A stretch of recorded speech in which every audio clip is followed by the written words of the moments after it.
Saudara, hari ini kita akan mendengar cerita tentang telur Columbus. Ini adalah sebuah cerita kecil di balik kesuksesan Columbus yang menemukan benua Amerika. Nah, setelah penemuan yang fenomenal itu, Columbus menjadi sangat terkenal dan diagung-agungkan oleh raja dan seluruh rakyat.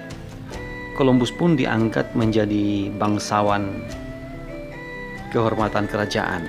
Nah, kepopuleran Columbus itu membuat beberapa orang menjadi iri kepadanya. Nah, pada suatu hari Columbus mengadakan perjamuan makan. Dalam perjamuan makan itu, ia menceritakan semua kisah yang dihadapi dalam pencarian benua baru tersebut. Semua undangan terpukau dan mengakui kehebatan sang penemu benua baru tersebut.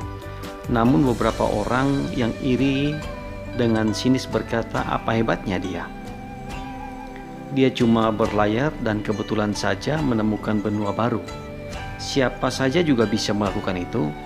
Mendengar hal tersebut, Columbus kemudian menantang para orang yang iri tersebut. Marilah kita bertanding untuk membuktikan siapa yang lebih baik. Nah, barang siapa yang bisa membuat telur-telur rebus itu berdiri di atas meja makan ini, maka ialah orang yang terbaik dan semua gelar kekayaanku akan kuserahkan kepadanya. Nah, orang-orang yang iri tersebut menerima tantangan Columbus. Kemudian mereka mulai berusaha untuk membuat telur-telur rebus itu berdiri di atas meja makan. Namun karena telur rebus itu adalah benda yang hampir bundar, maka cukup mustahil untuk bisa berdiri di atas meja. Setiap dicoba didirikan, telur-telur itu langsung menggelinding jatuh. Akhirnya mereka pun menyerah. Kini tiba giliran Columbus. Columbus memegang telur rebus itu di atas meja dengan posisi berdiri sambil dipegangin. Kemudian dengan tangan yang satunya, Columbus menekan ujung atas telur rebus itu ke meja sehingga ujung bawah telur itu menjadi remuk, sehingga tidak lonjong lagi.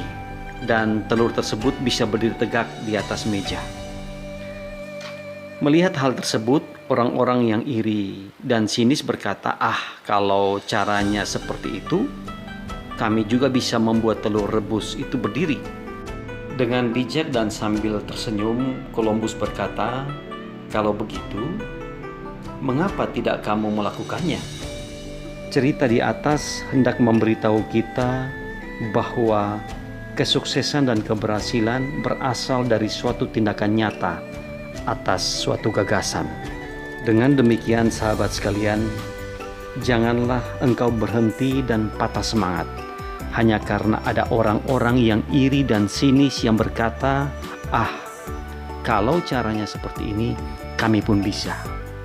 Teruslah berkarya dan jangan biarkan mereka menghentikan karyamu.